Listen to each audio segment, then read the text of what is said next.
score! And they finally kicked it through!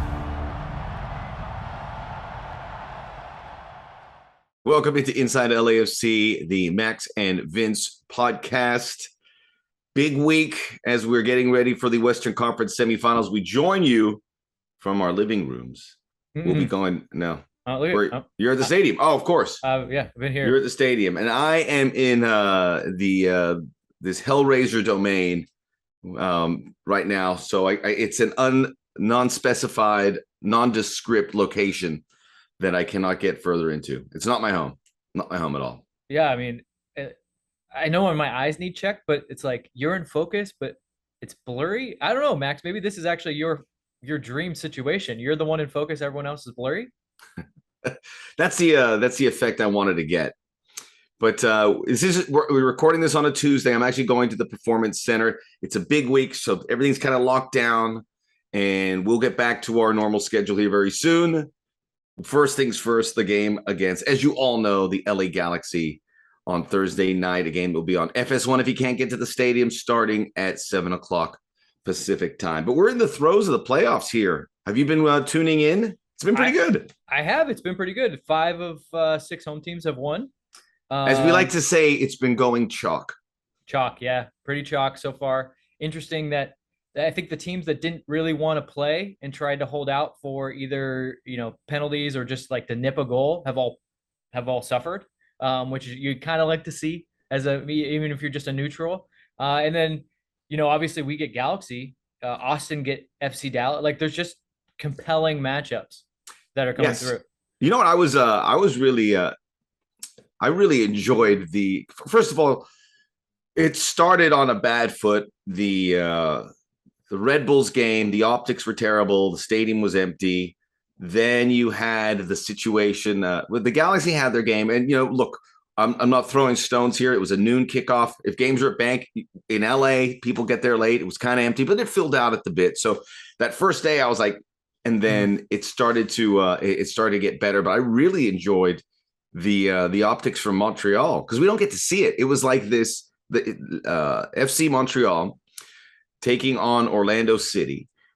Then the rule of thumb is the Canadian teams don't really make American air here because it just doesn't rate very well because you're losing the Canadian audience because if it's on ESPN or if it's on FS1, those games are in Canada on TSN, so you're not getting any of that Canadian audience. So generally the big networks will stay away from Canadian teams for that reason. You can understand why. But it was still nice to see it. It was like this forbidden fruit. You go, ooh, look at this. Mm-hmm. It's incredible atmosphere. And I think you got really lucky that you are going to have these semifinal games that are all going to have a nice atmosphere. For instance, New York City FC not hosting a game. They had to play in Citi Field. There was Pablo Maurer. I got to give him credit. He had a pretty good tweet where it said like his final game for Gonzalo Higuain, and he's at Citi Field on a baseball diamond. It did take away from the gravity of the moment, which was a little disappointing. But you have these games. You'll have one obviously at Bank of California Stadium. You'll have one at Q2 Stadium, which is going to be illuminated. Mm-hmm. Obviously, there at Saputo Stadium for Montreal, that's going to be alive, and certainly the folks in Philadelphia. So you have 4 good semifinals that I think are going to be good for the neutrals, for the TV stations, and people get excited. Obviously, the playoffs get lost in the shuffle on a weekend where you have big college football and big NFL and MLB playoffs.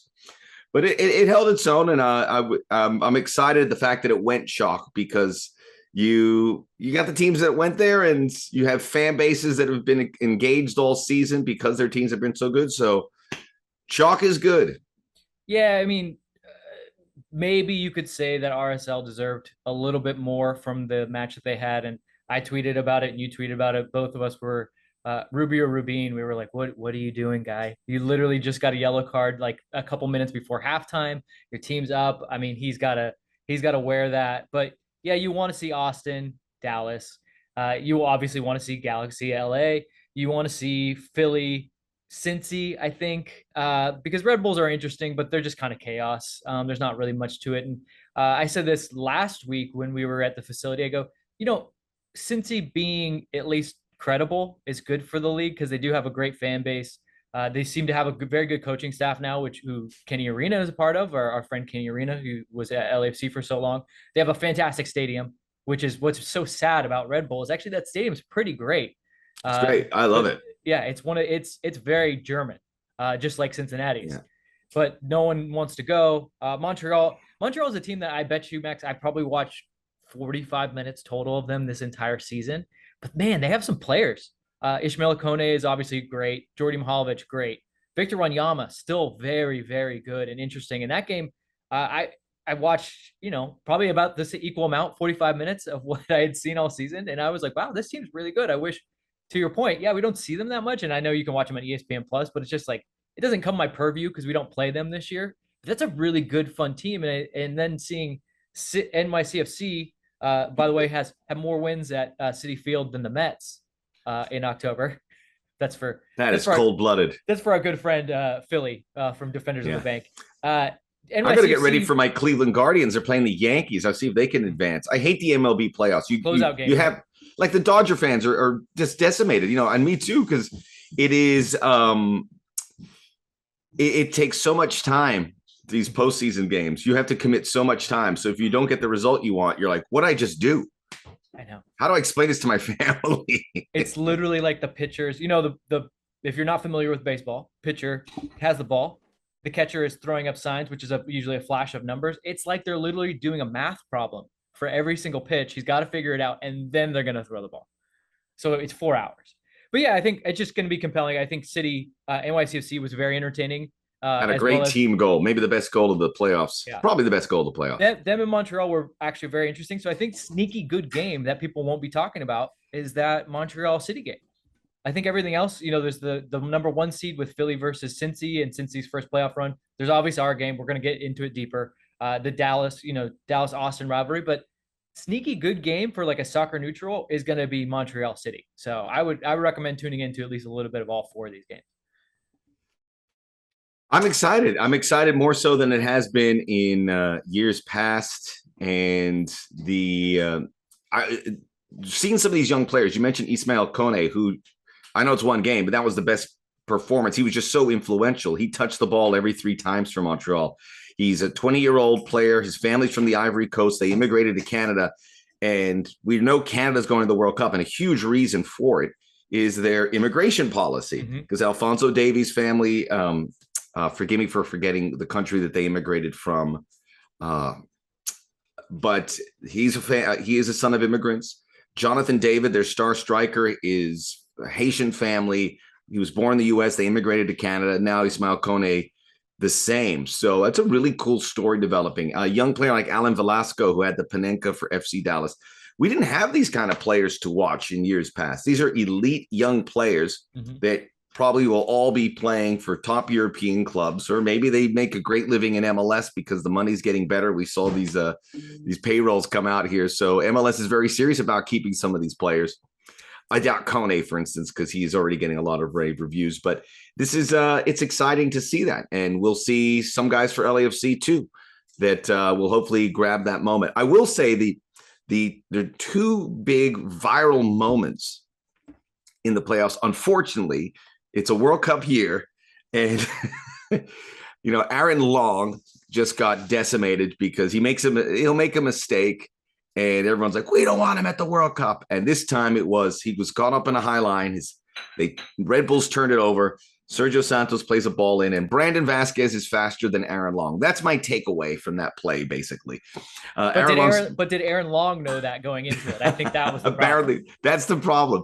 So he should have known a little better. So it was a mistake, and he just got crushed. I feel terrible for Aaron Long, but should he be the number 1 choice for the national team? Probably not. But our options are pretty thin. And then I'm watching the Dallas game. So in case you don't know, there's a handful of MLS players that are going to be probably playing big roles in the World Cup, and folks are pretty explicit that they want to have the better European option, which is probably the case. So it's Aaron Long, Walker Zimmerman, who are both out now. The narrative is they'll be out for over a month before the start of the World Cup, which is big. which which is what happens though in a normal World Cup year. Not that long, but still Around about a month. But then they play a couple friendlies. But I'm just saying, there people change the know, way people are losing it a little bit more than I think maybe. Trust me, it's awful to get on Twitter. And then Jesus Ferreira late in that game has this chance in front, and it dribbles off his foot. And I love Jesus Ferreira. He's definitely a World Cup player because he does so much. He turns the ball over. He presses the goalkeeper. He chases down midfielders. He's great. Now, is he a number 9? But when that trickled off his foot, I was like, oh no. I would have bet my house on that finish. That's the thing. He does miss some chances. I know that's the narrative, right? Yeah. It's the chance creation crowd, which I'm a part of, versus no, you just got to finish when you got to finish. That's what makes goal scorers. I don't know. I can't. Well, he has 18 goals, so he does finish something. He does finish. That was the worst though. There's been some chances, especially with the national team, where he's missed, and people are like, "You got to score that." I'm like, a header that's like he couldn't quite reach. Possibly behind you. Yes, the goal's open, but you can't quite reach it, and you're not known for your headers. I don't know. And then people lose their mind. They're like, "Well, I don't understand XG. What wide open net header that's only worth like 0.12?" I'm like, "Yeah, head a ball. Do you know how to head a ball? It's hard. It's not that easy to just do it, even into an open net." So that was a bad one. I will say though, stuffed his penalty home pretty coolly. So I was holding my breath for him, man. He's a good dude, and his dad played. And it's for MLS. He was an MVP, and I knew him, and I've met Jesus a couple times. He's a good guy, and he works hard. And when he came up for that penalty, I was like, "Please make it," and then he did. So that was a relief. But he had to take a second touch there, right? Or just I mean, I think you just got to finish that. I know it's coming back quick. You want that kind of instinct in the box. You just got to. It's one of those things you can't really teach it.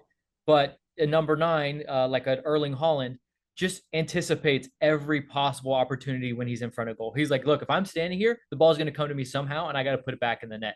Whereas Ferreira maybe didn't have that. It's just, I don't know. It's something that ticks on. Some guys have it, some guys don't. My favorite example is Filippo Inzaghi.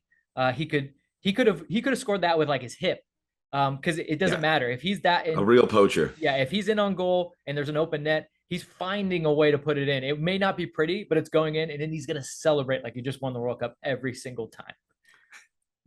So that's a very, regardless of how it turns out for Aaron Long and Walker Zimmerman and Jesus Ferreira, that's a very compelling subplot for Major League Soccer, that you have the World Cup looming and you have players that, Paul Arriola, and there's others obviously in the mix that will, Jordan Morris, who didn't even make the playoffs, will probably make that squad. But you have these 3 guys that are definitively going to play possibly big roles. Zimmerman 100%, Jesus Ferreira probably 100%. Aaron Long will have to wait and see. But that's I think what MLS wants. And then you have the Canadian players. Kone is going to play for Canada. So I mean, this is interesting. And then you have the Costa Rican players.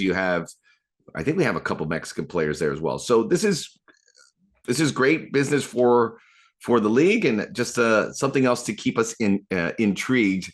And a lot of people that may not tune in for the World Cup, that tune in for the U.S. are tuning in for that, so that they can be the first to send off a tweet grilling Jesus Ferreira or Aaron Long. Yeah, you're still watching. You're still watching. We got the hook in you. Yeah. So the playoffs have been good. They're going to get better. We have the 2 games on Thursday. So it'll be Philadelphia, Cincinnati. Then it'll be LAFC and the Galaxy doubleheader.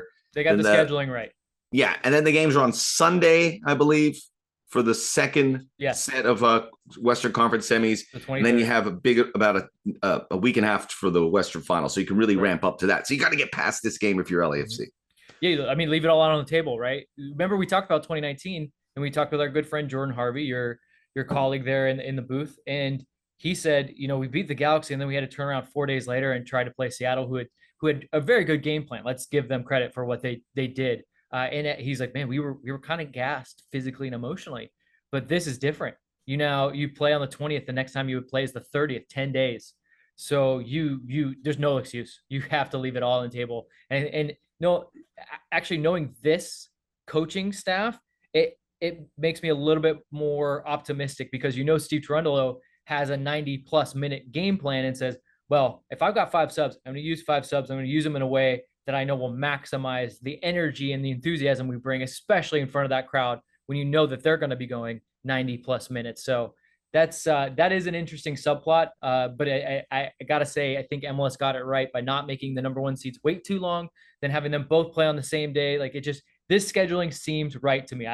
There's never going to be like this absolute optimal schedule, because I still think the number one seeds don't get maybe the extras that they should. Like, I feel like, honestly, they should just be in the Western Conference Final. But then they're sitting That's a down long for time. 2 weeks, or you're forcing the teams that are going to play into the final to play 3 games in 12 days, which I don't think is fair too. So I think this might be the best of both worlds.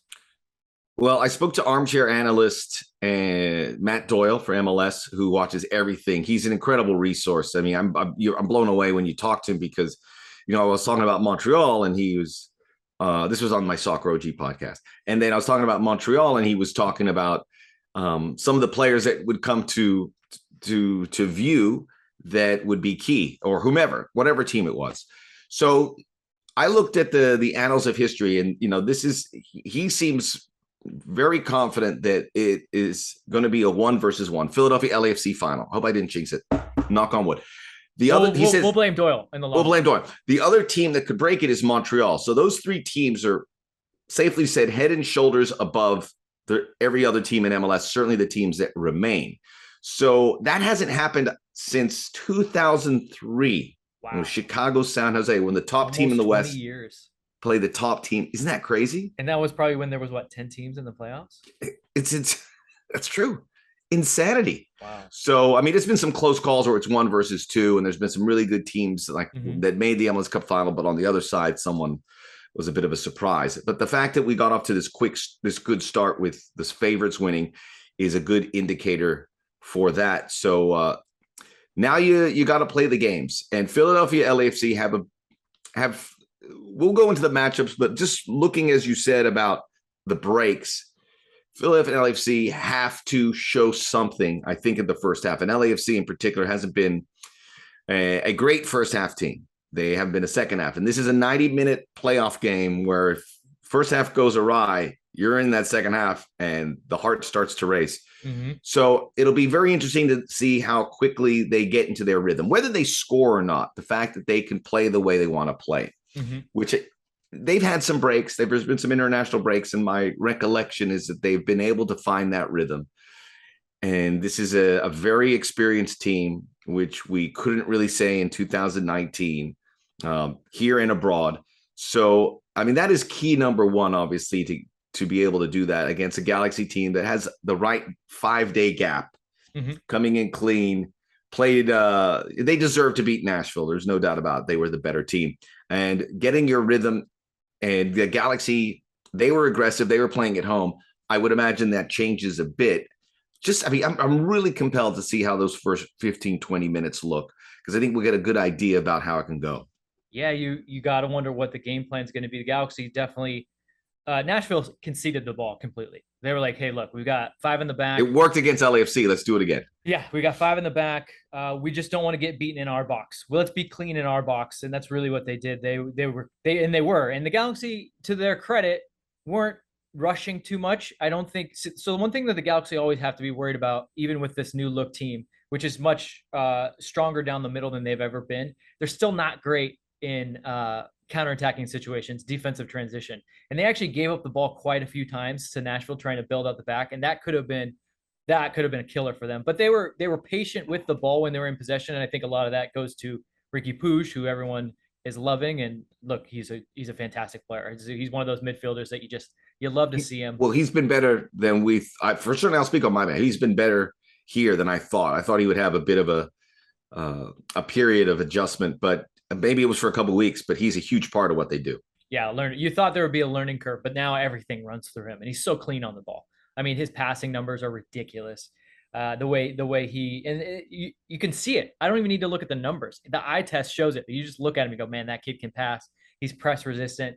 But to your point about the start, another good young player that were in these playoffs. Yeah, add him to the list. So if you're the Galaxy, you're away from home. Do you expect to really have much of the ball? No, but you want to, because you don't want to play too much you don't want LAFC to get into a rhythm. But also, if you are LAFC, maybe you want to play more of a mid block and you want to sit back a little bit and see if the Galaxy shoot themselves in the foot like they did with a couple of build out moments against Nashville, because really this game's going to come down to goals. You and I are going to do a little bit deeper preview right now, but this game at the end of the day is going to come down to, and it always has, I think, in every one of these derbies, it is who finishes their chances. More times than not, it's been the Galaxy, and they have a guy like Chicharito who doesn't need much to finish it.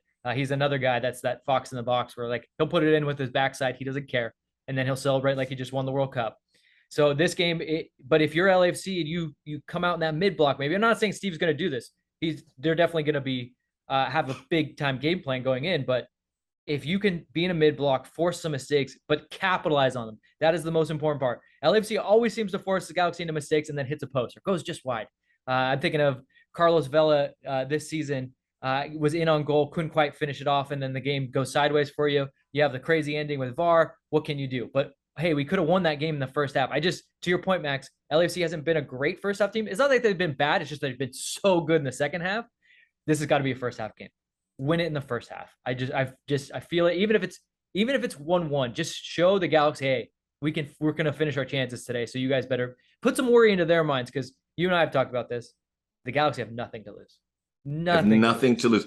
If they lose this game, and they can say, well, you still haven't beat us at our place. Mm-hmm. Many people said we weren't going to even make the playoffs a month ago.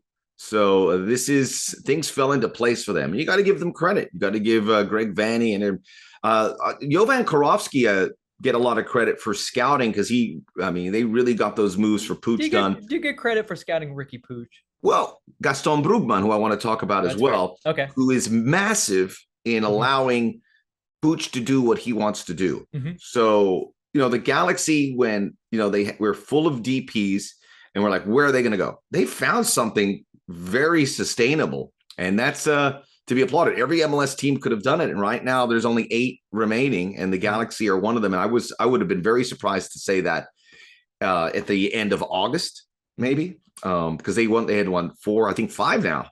So they've been since that stretch, this final stretch, they've been able to be so successful.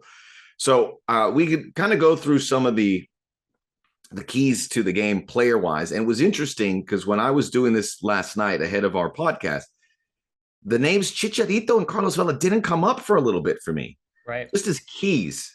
Just because, I'm saying they know what, and probably eat my words, but we know what they can do and they'll get in the position. But for them to be successful, it really falls, in my estimation, to others. And we mentioned Pooch and Gaston Brugman.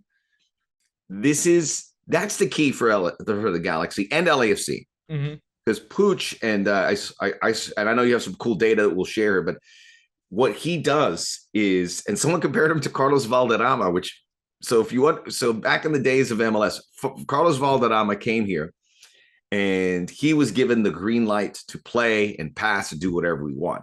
Defending, don't worry about it. We'll get some.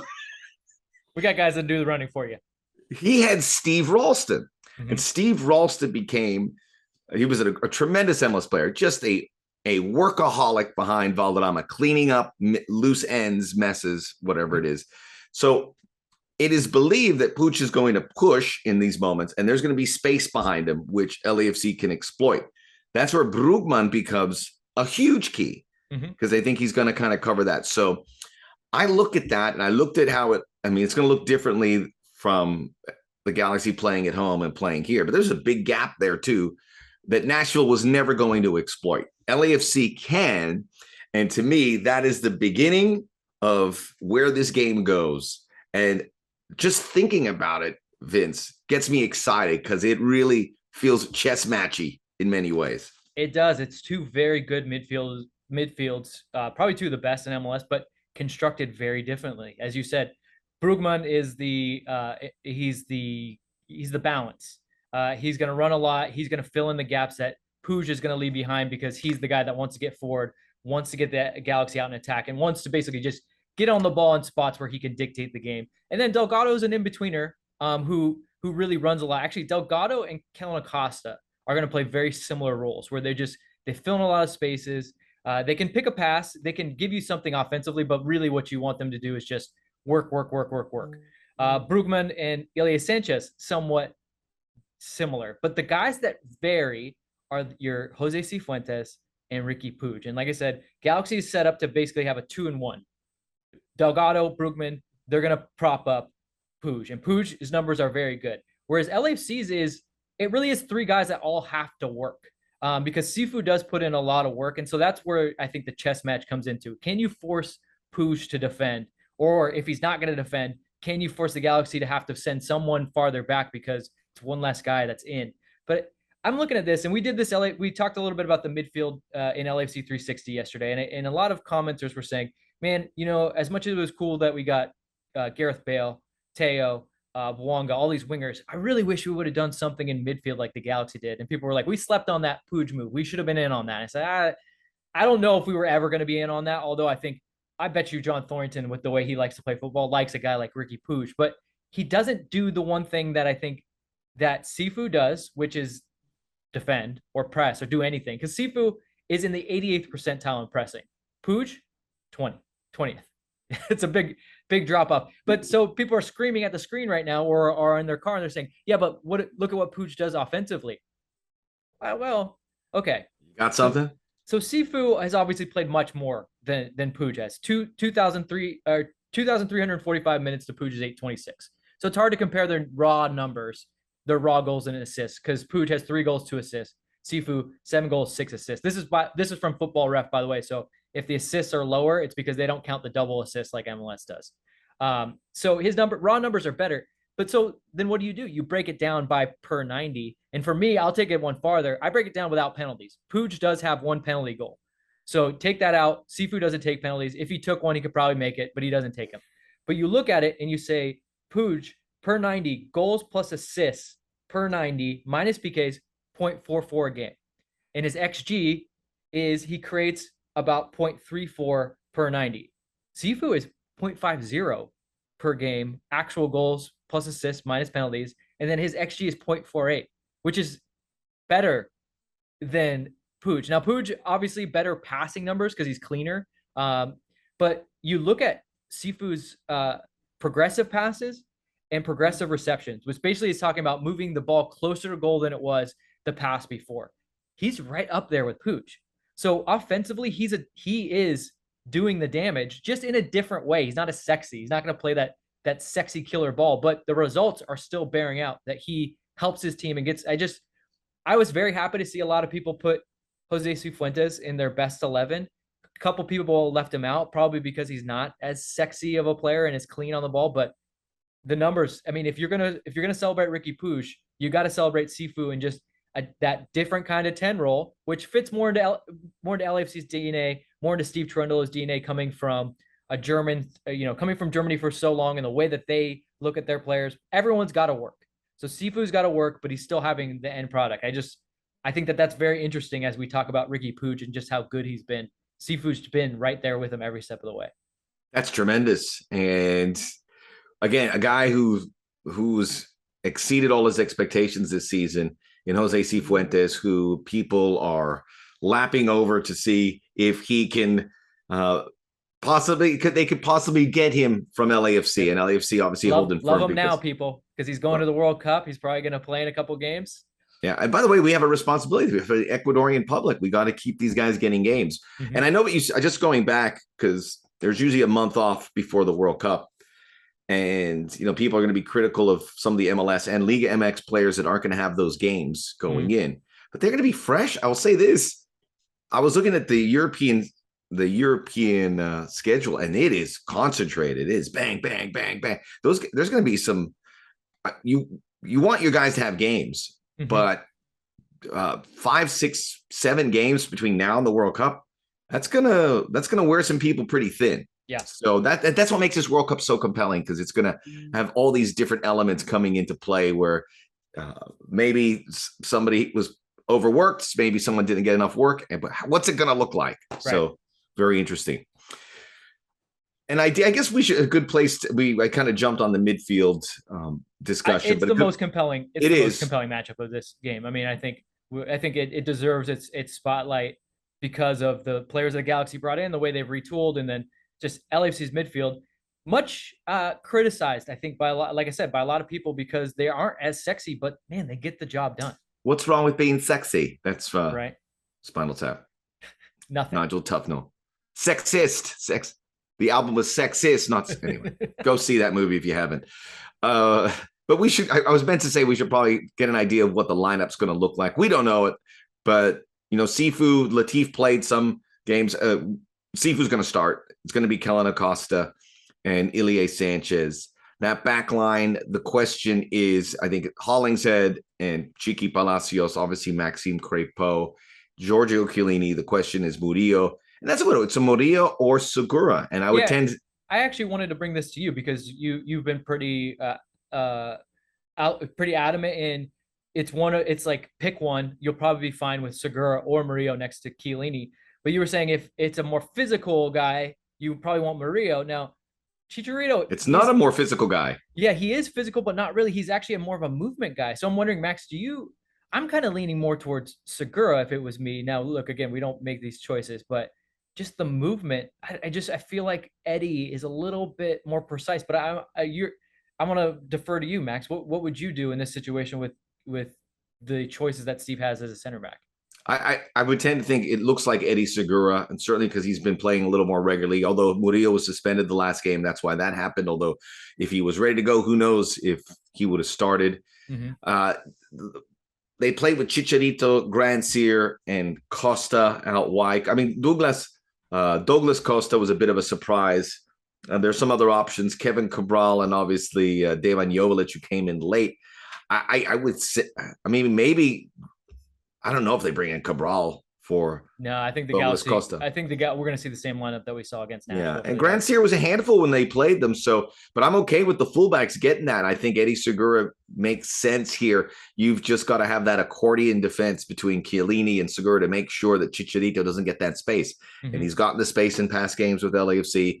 And by the way, we get Vela Chicharito in a playoff game. Remember those times we couldn't get those guys on the same field? And now look at this. This is remarkable. And we haven't really built it up there. That's just one of the incredible stories about this game. This is star-studded. It's really, really compelling. And for someone that's covered MLS Cup playoffs almost from the beginning, you just don't see stuff like this. So really enjoy these. No one's going to enjoy it, obviously, until the end. Right. But it's going to be painstaking to get through this for both fan bases. But I would say I wouldn't be surprised if Murillo gets in there, but it seems it's more sensical if it's Chiellini and Segura. It's a good problem to have, right? Like we said, I wouldn't be mad if Steve makes that decision, and he'll have his reasons for making whatever decision he makes back there. So that's the fun. I mean, to your point again, there's options. This isn't like the two, where the Galaxy come in and we're like, there's a lot of holes in this team. Like there's not. Now, I would say where LAFC has a substantial advantage is in its bench. Although you rattled off some names that, like, if the Galaxy want to bring in Dan Joveljic, I mean, the guy's pretty good. He scores goals every time he comes in. Cabral has obviously had his troubles in front of net, but they still have Efrain Alvarez that can do some things against LAFC. Whereas LAFC, we're looking at probably Teo, Bale, one of Murillo or Segura in there on the bench if you need some defensive prowess late in the game. So just, a lot of interesting things. And let's not forget, and we haven't talked about them much because, it's not as, interesting maybe, but Greg Vanney, Steve Cherundolo, two very good managers with good game plans, good tactics, interesting substitution patterns. That's a pretty cool matchup because I do think that they don't get talked. I mean, obviously we had to stump for. It's ridiculous that you and I had to really stump for Steve Cherundolo, Coach of the Year after the season that he's had. But I think Greg Vanney deserves some credit too in the way that he's really turned around that Galaxy team and he's made them interesting. Whereas times before it used to be like, okay, let Zlatan do whatever he does, and then the rest of you guys, you got to fill in the gaps. I'm sorry, it's totally different. It's a totally different Galaxy team. Vanney won an MLS Cup. I wonder if they weren't in the same backline. Vanney was before Cherundolo. Yeah, Vanney would have been a little bit before. But Vanney was this incredible left-footed. I mean, he played in the midfield, but he could play some left back, and then Cherundolo was a right back as well. Vanney was renowned for being able to hit a ball off that. I mean, I remember watching these things. It was like a laser. So his really talented. Dead ball delivery was tops when he was in MLS. Yes, I remember he was one of the guys who got to play in Europe early. He played in Corsica for was it That, Ajaccio? I mean, Ajaccio? that's where I would go. Yeah. I Why think of not? Corsica, I think of James Bond driving up some Right. side mountain. We Yeah. have all the time in the world, darling. Do you think So he made enough to get a convertible Aston Martin to no, drive through the? no. No. That goes underwater? No. Yeah, that shoots That's a no. torpedoes. Favorite part, the guy goes underwater. It's a Roger Moore movie, and there's a guy in a helicopter looking for him. He goes, "Let's say goodbye to our little friend." He hits a button, torpedo goes, just obliterates this guy over the water, and then he goes in and he gets romantic with his lady. I'm like, what is this? This is brilliant. Do you think the lady in the Can't car make was movies like, like that anymore. the lady in the car was probably like, wait, you had that this whole time? Why did we go through a whole chase? This whole chase. He was above us the whole time. Well, the water stabilizes the rocket. So it's so again, the managers are another incredible story as well. So let's talk about what LAFC do attack wise. Pretty straightforward. Vela Chicha, Chicho Boanga. We'll see the role that Gareth Bale plays. This could be that spot and added to this incredible list of storylines that we could have there. Gareth Bale coming in and making that impression, who also has to get ready for the World Cup. And I know everyone in Wales will be tuning in and seeing specifically if he can have success, but how much he plays and what kind of role he does. But we'll find out more about that here this week. But as we've said it, and without at risk of being repetitive, but Denny Bouanga can really unlock this game. This back line of the Galaxy has been really good. I mean, Koulibaly, and then they also brought in old man Martin Cáceres. Yeah. Uruguayan, but he's been pretty good for them. And then you have Araujo and Edwards out wide, who've been serviceable fullbacks, and then Jonathan Bond, who can get a job. So again, it's a strong Galaxy team. I would like to see how they can exploit the space in and around the center backs, because I don't think that that's a super advantage for the Galaxy. Cáceres is a decorated Uruguayan World Cup veteran, but he's 35.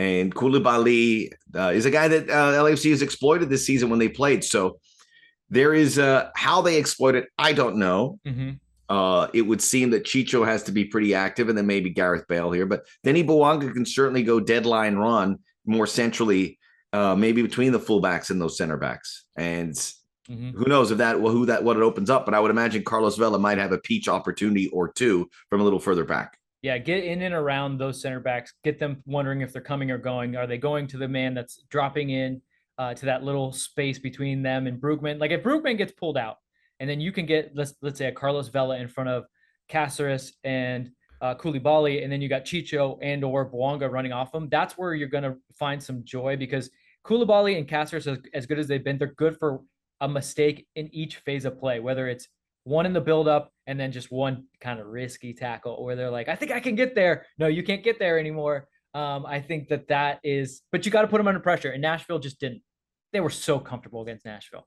They just kind of hung out. And again, the only thing that they gave to Nashville was there was a couple of bad passes. Bond, including one of them, gave one right to Teal Bunbury, or right to think one of their midfielders that gave it directly to Teal, and Teal probably should have done better. But yeah, if you make them work, they're better than they were, but they're still not as rock solid. I would say LAFC definitely center back pairing wins that battle 10 times out of 10. That's where LAFC's strength is compared to the Galaxy. Whereas midfield, we can debate a little bit on attackers, but in terms of center backs, LAFC definitely owns that matchup. Yeah, big advantage.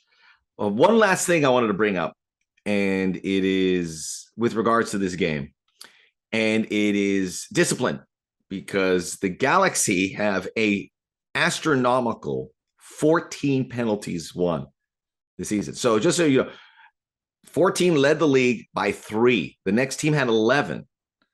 The LAFC had 7 penalties all season. 7. Galaxy had 14. So I'm not saying they were justified. I've seen some that probably weren't justified this season, but this is what they do. Chicharito is a very savvy guy.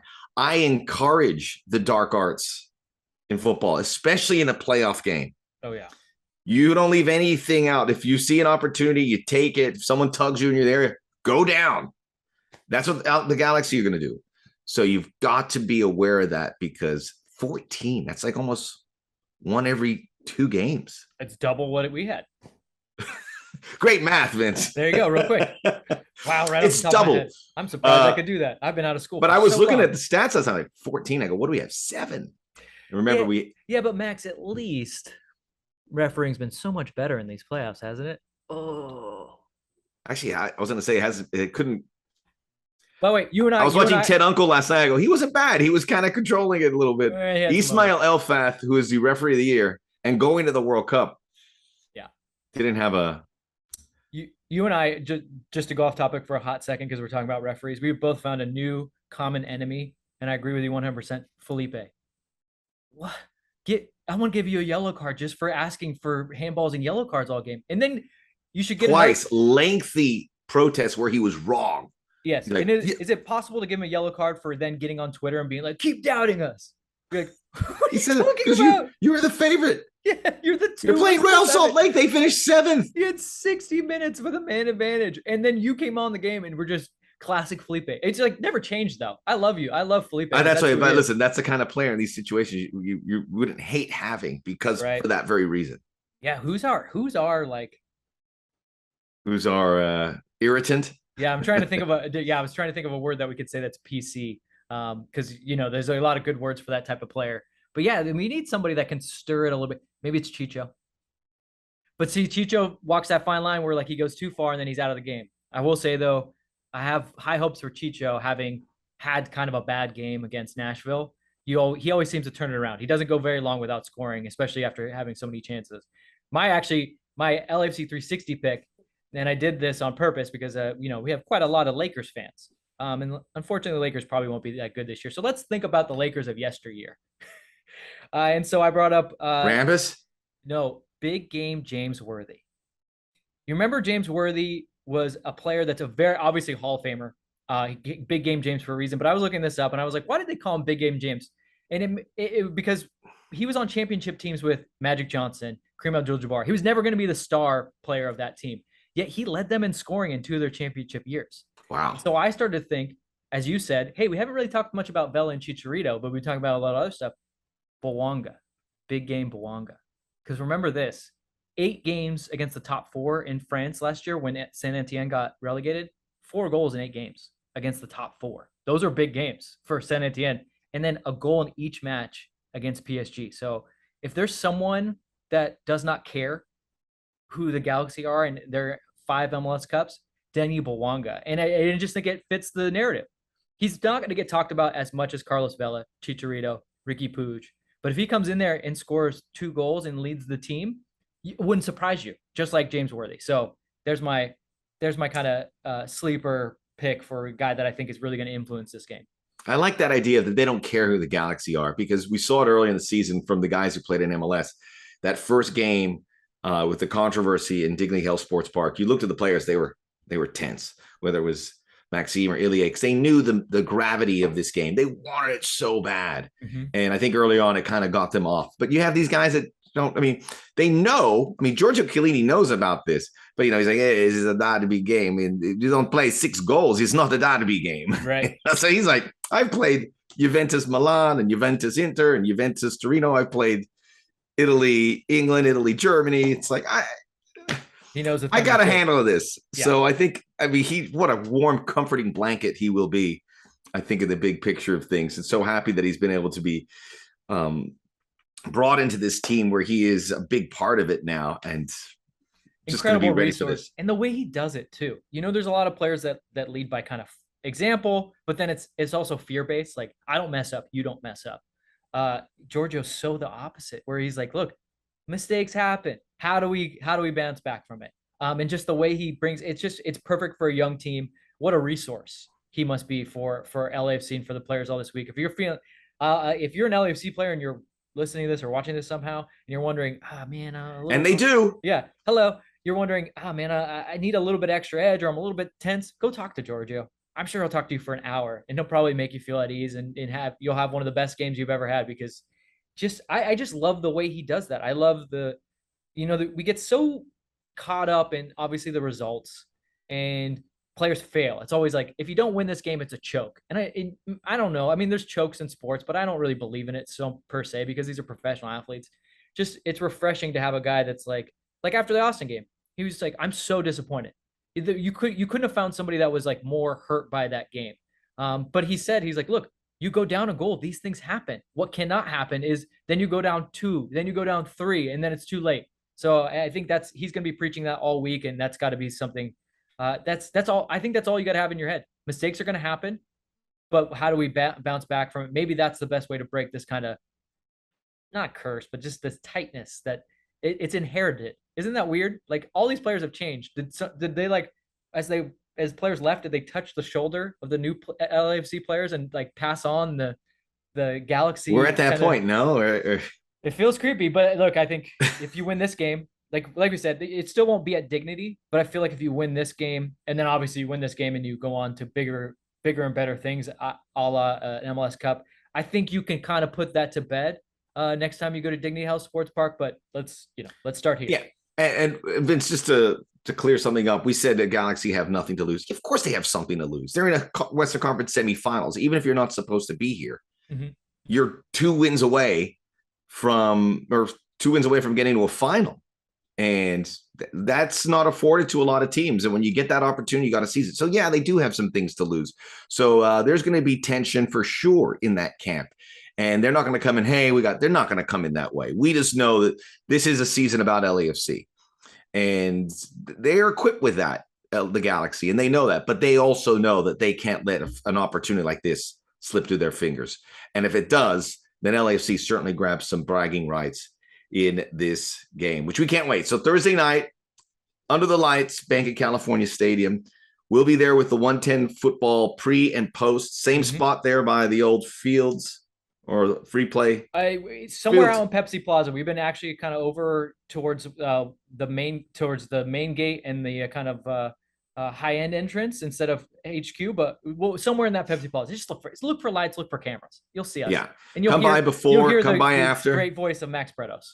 Yeah, come by and we'll share this experience. I think that's one of the good things about being in this LAFC family, that we come together in these moments, and whatever happens, we share that. So we'll be there for you guys, and you'll be there for us. And Thursday night's going to be magical. So hang on to it, and hopefully it leads to 10 days, feet up on the couch a little bit, waiting for the next opponent, where it will be either Austin or Dallas. And who knows? I mean, remember, Austin's beaten LAFC twice this season. Well, that feels a long time ago, and Dallas beat LAFC recently. So these are good teams in the West, but this is still LAFC's path. They control it, and everything they did is so that they could play in this park, which they will, and they'll play again in MLS Cup if they get there. So we don't do this in the regular season because it doesn't make any sense to, although some pods like to do it. But I think because it's a one-off prediction, I think we got to leave with a prediction. Okay. I'll start. I'm going to say 3-2 LAFC. And Giorgio's going to once again go, what is this derby? What are these derbies you have here? 3-2. This is crazy. This is not a derby. This is not a derby. 6 goals, 5 goals. You're crazy. Well, you know what? I'm going to say, I'm going to go LAFC 1, Galaxy 0. Wow. And appease Giorgio. Right. Which means he would have gotten his way. Giorgio masterclass. Grind it out. Get that goal and hang on. Well, and that's kind of what LAFC have been. I mean, they've been economical with goals all season. They've gotten the most out of they scored a lot of goals. Let's not kid about it. 3 points the entire season dropped from a winning situation. And those 3 points in Dallas, down a man for almost 90 minutes. Incredible. Brilliant. Okay, well, I think we've done enough talking about it, Vince, but we'll probably talk some more between now and then. Inside LAFC, MVP. I can't say MVP podcast because that's a bit redundant. The MVP ATM machine MVP the podcast. MVP machine It works. with Max and Vince. We'll be back. We'll be back there at the stadium. Hopefully talking to some of the players victorious towards the Western Conference final. Tell a friend as well. And we'll be back here very soon. All right, Vince, we'll see you very soon. Certainly we'll see you Thursday. See you Thursday.